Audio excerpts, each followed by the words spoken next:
9 August हा क्रांती दिन. इंग्रजांच्या अन्यायाविरुद्ध बंड पुकारून भारतीय जनतेने त्यांना पळवून लावले. या रोमांचकारक इतिहासाला उजाळा देणाऱ्या क्रांतीज्योत रॅलीचे पृथ्वीराज पाटील यांच्या नेतृत्वाखाली काँग्रेस चौकातील स्टेशन चौक महात्मा गांधी यांच्या पुतळ्यापासून हुतात्मा स्मारकापर्यंत आयोजन करण्यात आले. सकाळी 8:30 वाजता महात्मा गांधी यांच्या पुतळ्यास पृथ्वीराज पाटील यांनी पुष्पहार अर्पण केला व राष्ट्रगीताचे गायन झाले आणि पृथ्वीराज पाटील यांच्या नेतृत्वाखाली क्रांतीज्योत रॅली मार्गस्थ झाली.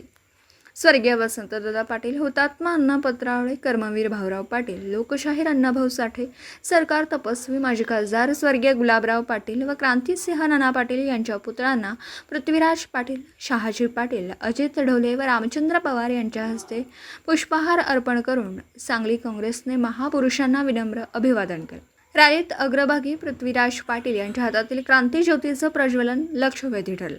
इन्किलाब जिंदाबाद, वंदे मातरम, क्रांती दिन चुराई हो, महात्मा गांधी की जय हो, स्वतंत्र सैनिक व हुतात्म्यांचा विजय असो अशा घोषणा ध्वज उंचावून काँग्रेस कार्यकर्ते देत होते.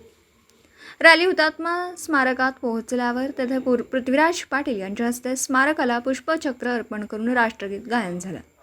या क्रांतीज्योत रॅली व महापुरुषांच्या पुतळ्यास पुष्पहार अर्पण करताना अजित सूर्यवंशी, भाऊसाहेब पवार, वकील अजित ढवले, प्राध्यापक ND बिरनाळे, शहाजी पाटील, अल्ताफ पेंढारी, विठ्ठलराव काळे, पैगंबर शेख, मौला वंटमुरे, अरुण पळसुले, अल्लाबक्ष मुल्ला, मनोज लांडगे, मनोज पवार, शिवाजी सावंत, विशाल सरगर, शमशाद नायकवडी, सीमा कुलकर्णी, मीना शिंदे व काँग्रेस पक्षाचे कार्यकर्ते मोठ्या संख्येने उपस्थित होते.